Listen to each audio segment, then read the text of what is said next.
Welcome to Take It from the Ironwoman. My name is Susanne Müller, your host and the Ironwoman. This podcast is about empowering yourself and others to make real changes in the world. You will hear from everyday, smart, sophisticated, hip people like you and me. Not everybody has to be an Ironwoman to impress the world. Together, we will learn from the sports and business leaders how you can become a more successful person as an entrepreneur or a leader. It's one step at a time, one day at a time. Take your steps now. Take your big steps now. Join me on this journey to success. Take it from the Ironwoman. We have a special guest, and today we go to Judy Kane. She is a special person. I think that's the only thing I can say. But in her biography, we can read she is PSYCH-K facilitator. We'll dig a little deeper into that. And she has been an IT person. So I'm wondering, from IT to, seems like psychology, helping others, talking about subconscious beliefs, being stuck. There's so much to unpack and not being stuck anymore. Before we talk, we want to say thank you to Donna Cravata, who connected us. She has a wonderful show. It's called The Real 50 Over 50, where she has interviewed probably now 200 women from around the world with exciting backgrounds. And Judy was one of them, and she says, you two need to meet. So now we want to unpack. We don't want to be stuck. We want to learn from you. Welcome, Judy. Give us a little glimpse into your life and what we can learn from you, how to be unstuck. So nice to be here. Thank you. I help people take out their head trash, is what I generally say, because people frequently are trying to get something accomplished and are doing everything they can think of to do that, and it's not working for them. And they get frustrated, and they don't know why. And then they start talking really badly to themselves. They blame themselves for not having enough willpower or not being enough fill in the blank, whatever it is. And frequently the thing that's holding them back are one or more subconscious beliefs that don't necessarily align with their conscious goals. You get these things most of them by the time you're 7. You really don't know what's in there, but it can be doing a number on your progress towards fulfillment and happiness and getting your goals done. We have to go back to when we were 7. No, I don't. When I work with people, we just change what's there. It doesn't really matter how it got there or when it got there. You set a goal. It's forward-looking. Whatever can happen at the age of 7. Okay, interesting. We're little sponges when we come in, and what we're doing is building our perspective of the world. It's the way we interpret people and events and ourselves, and frequently aren't obvious to us. And so most of them, many of them help, but some of them aren't helping us. They aren't supportive. And how can we change that? So tell us a little more. Who do you work with and using that methodology? Well, people come to me for a variety of reasons. Sometimes they get sent by their coaches because I don't do behavior or tools or strategy or any of those great things that coaches do. I focus on changing the beliefs. But they come in and they come for a reason. They want something to be different. And so the first question is, what is it you want? And sometimes they have a hard time answering that question. Do the people know what they want? As a coach, they come to me like, what do you want? I don't know. Yeah. What do they want? They usually know what they don't want. And that's how they've been making decisions and living their life to avoid the things that they don't want. But frequently they don't know what they do want. They have to figure that out first, either with me or before they see me. They need to know this so that we know what to look for to change. The process I use for change is very fast. You can usually change any one belief in less than 5 minutes. So it's a very fast change. Not that everything is based on just one belief. Some things are more complex. So I can't say in 5 minutes your whole life changes. But any one belief at a time is very fast changing. We work to figure out what's in the subconscious that is keeping them from what their goal is. And then we transform those into beliefs that support the goal, basically. Let's say, as an example, I want to be successful. I want to be on TV. That might be something. I want to have a successful podcast with more than 500 episodes with people from around the world. I'm looking for a sponsor. So these are the goals that we put out there. With step-by-step approach, we can reach that goal in a way. Pretty much. I use muscle testing to communicate with the subconscious. So, for instance, in your example, if you could make a statement of, it's in my best interest to find a sponsor for my podcast. If your subconscious did not believe that, it would give a weak response. It would not believe that it's in your best interest for that to happen. So that could be creating a barrier between you're having that sponsor, something in there. And then so we would go and figure out, did it not feel safe? Do you not feel like you deserve to have a sponsor? Do you think your message isn't good enough to have this? So you go and kind of parse through what the reasons might be. And then when you hit one that muscle tests so that is an issue, then we just rewrite that to something that supports it. I can see that in my example that I will say, nobody's interested in my podcast. Why would anybody support me? So we need to change that there will be somebody, even if it's just one person or an organization, who will support what I'm standing for. So change that into something positive. I also think as a coach, I focus a lot on positive psychology and appreciative inquiry, but then also manifesting. I know the law of attraction is sometimes people think like, oh, we can focus on money. I need 1 million. Would be nice to have. I think it's not that million. And especially when we have 1 million, we're not happier. It's so true because it's a scarcity mentality. People think it's the money they want, but they haven't really identified what the real reason is. What's the money going to give them? What's the experience that will provide for them? And that's really why you want the money. You're so right. If they could hit the 1 million and still feel that it's not enough. And so then it's like, oh, it must be 5 million. Oh, it must be 30 million. It's never going to be enough if they don't change the beliefs about having enough. And I'm also curious. So you talk about the limiting beliefs, but is it also that the people have to do the work? If I say I want 1 million, that 1 million doesn't come overnight. I have to work for that, unless I hit the jackpot, but that hasn't happened so far.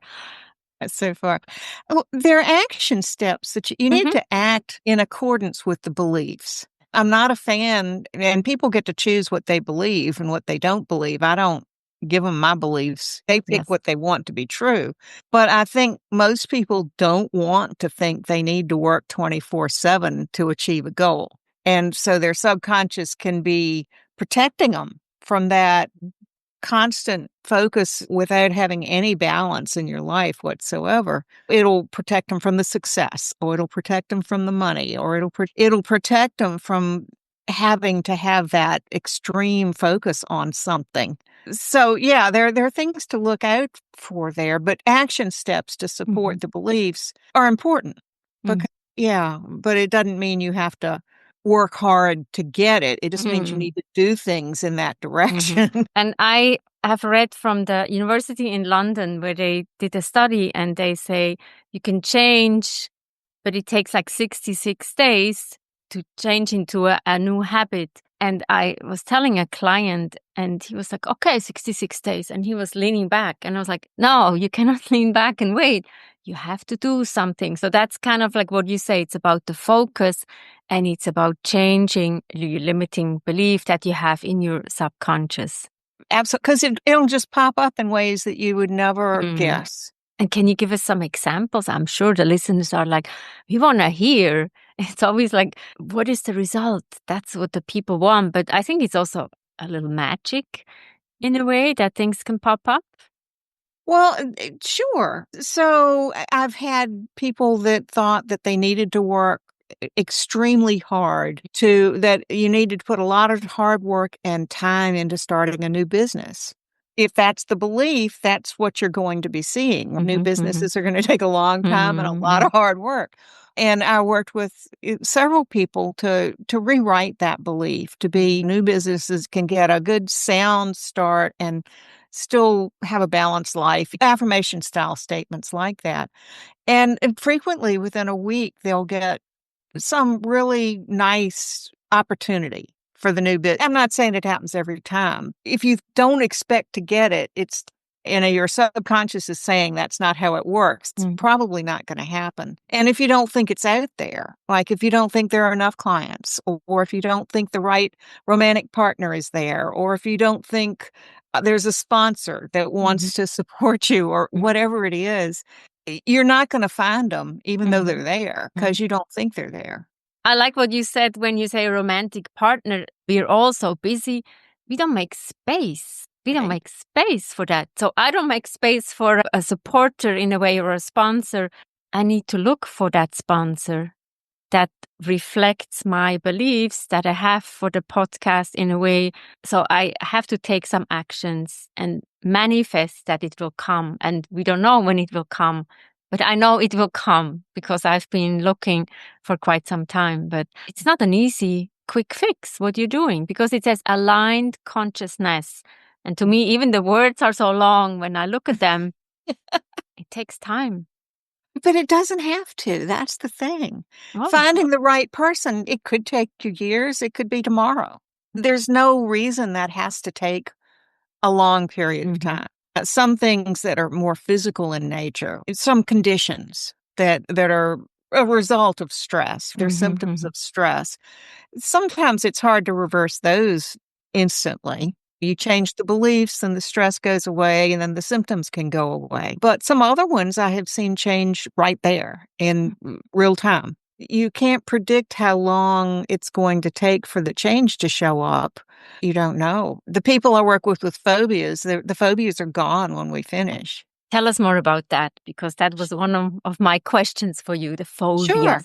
Yeah, that's about a lot of times people say, well, how many sessions do I need to address whatever it is they want to change? And I never know, because I don't know how many beliefs are creating the situation for people. But I've had enough evidence that phobias are usually gone in less than one session with me. We'll usually finish up with the phobia, and then it's like, so what else do you want to change? We've got time left over. And so, yeah, I mean, it's just because there are very few beliefs that are creating the response. It's a very intense response to the spider or the snake or fly, whatever the phobia is, but it's not usually caused by a lot of different beliefs. And they usually know immediately that it's gone, because they'll think of the thing and they don't break out in a cold sweat, right? I mean, yeah, they can tell. So especially with the fear of flying, I was observing a lady and she was holding on. I was thinking actually of you. I was like, I should have had your business card. I could have told her about you. Thank you. Yeah, that would be lovely. But yeah, I've helped a lot of people with things like that. It's not the main reason most people come, but I love those because they're very clear and they know they've got the result. It's just very cut and dried, basically. And the phobias for, I don't like the mice or rats so much. So how can we cure that? Yeah, same way. I've had people that wouldn't go in certain rooms because they'd seen evidence that a mouse had been in there, that we changed that. I mean, it wasn't that they liked having the mice there, but at least they didn't have to just avoid the room altogether. Somebody that her soon-to-be stepson was a snake lover, and she had a phobia of snakes, and her goal was just to be able to go into the snake pavilion at the zoo with the rest of the family. That was her goal. And so she was able to do that. The goal wasn't to love a snake, want a snake, but just be able to walk in there and act like a regular person. That was her goal. And she's able to do that now. In a way, our limited beliefs are limiting us so much. Yes. So we need to, it's almost like opening up the window, look outside. Otherwise, we're prisoner of ourselves. So true, because people frequently don't even realize it's a limit. They don't know what else could be because they've had this for so long. Helping people dream bigger is a fun part of what I can help with. Yeah. I have to say, I like when I can ask my clients to dream bigger and their eyes are lighting up. And so I love that work. So I can only imagine when you have clients and they're like, no, I can dream. Yes. Yeah, absolutely. A lot of times we don't grow up thinking about what do we want and how big could it be, right? It's what can I safely try to accomplish, or what will keep me out of the trouble that I don't want. But it's not like, wow, what would I like? A lot of us don't take time to think about that. And again, we go back to we don't take the time. Everybody has 24 hours, but we don't need 24 hours to think all the time. Let's focus and limit those limiting beliefs. What do you do to recharge your batteries? It seems like you're giving so much. People are taking your energy. It really doesn't take my energy. I love what I do. It's one of the few places where I'm consistently in the present moment when I'm working with clients or when I'm talking about the topic even. No, at the end of a session, I'm always feeling better than I did when I started. So I don't really need to do that. That's why I know I'm doing the right thing. Yeah. Any final thoughts before we stop here? Just if something isn't feeling right, figure out what you do want and know that you can change it, that you can do things to get there. We have all the information for you in the show notes, and people can reach out to you to stop those limiting beliefs. So thank you so much, Judy, and have a wonderful day. Thank you. Thank you. What are you taking away from this conversation? Limiting beliefs, subconscious beliefs. Dream big.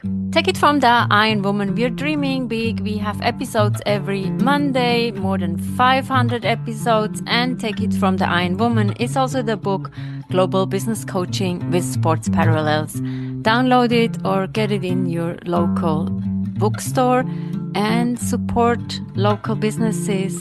And also like and subscribe our podcast on the platform where you're listening to this podcast. Thank you so much for your support. We'll be there next week and talk to you soon. Bye-bye.